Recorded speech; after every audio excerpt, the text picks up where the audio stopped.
Hola, buenos días. Mi nombre es Janina Velasco, estudiante del Instituto Superior Tecnológico Quinindé en la carrera de Tecnología Superior en Producción Agropecuaria.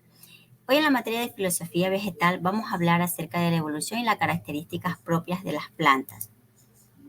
En la evolución de las plantas podemos ver, remontándonos a los inicios de nuestro planeta, las plantas se originaron entre los primeros seres vivos de la Tierra, hace aproximadamente 1.500 millones de años, descendientes de las eucariotas autótrofos aparecidos en el Proterozoico. Esta unión dio origen al primer cloroplasto que permitió la fotosíntesis.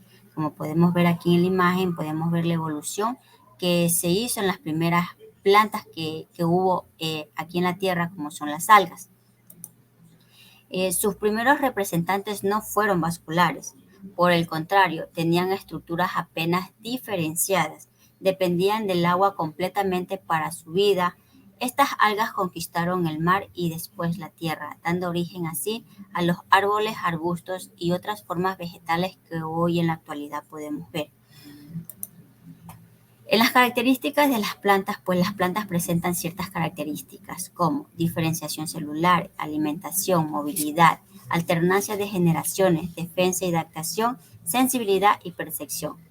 La diferenciación celular, estas son las plantas, son organismos pluricelulares, las de células eucariotas. Estas células destacan por tener una pared celular que contiene altos niveles de celulosas.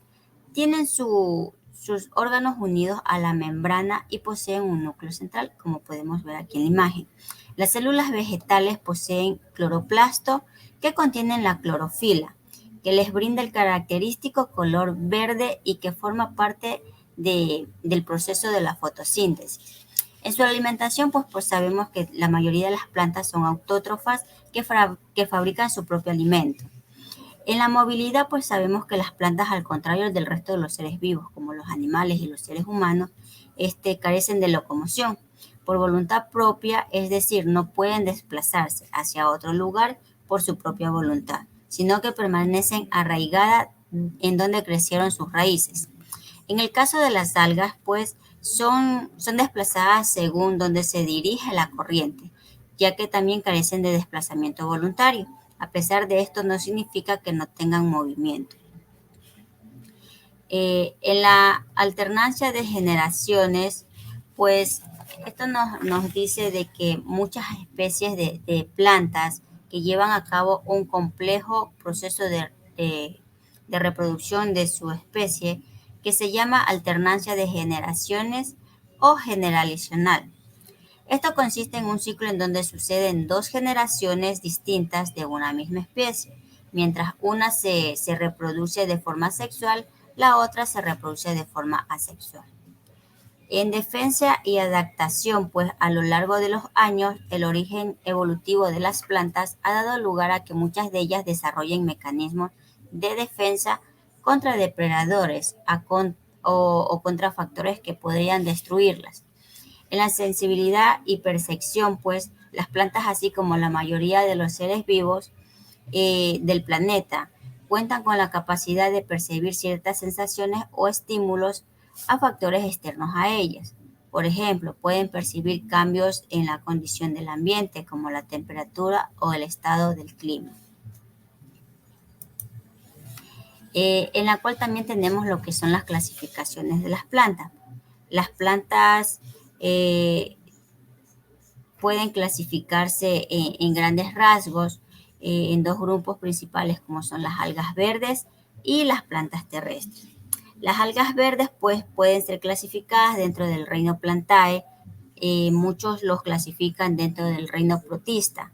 Sin embargo, las algas verdes fueron algunos de los primeros organismos en realizar el proceso de la fotosíntesis, por lo que son consideradas e incluidas dentro de este reino en la mayor parte de las fuentes de información y de hoy en la actualidad.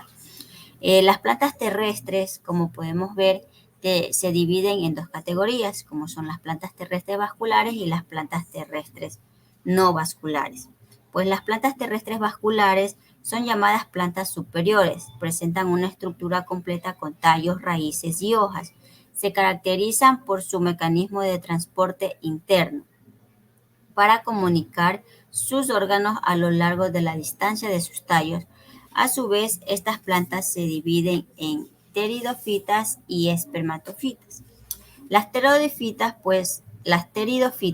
son plantas sin semillas, comúnmente conocidas como son los helechos, presentan hojas largas y enrolladas y que se llaman frondes y suelen ser de tamaño considerable. Y las espermatofitas pues son plantas con semillas posteriores en los árboles evolutivos y que abarcan en estas las que son las angiospermas, pues que mantienen sus flores vistosas y que poseen mucho polen. Y las gimnospermas pues son leñosas de aspecto arbóreo. Son la variedad predominante de la tierra.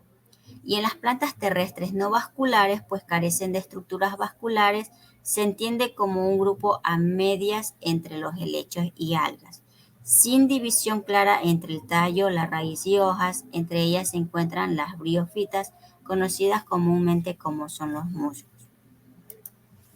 Esto es en cuanto al tema, espero que les haya gustado. Muchas gracias.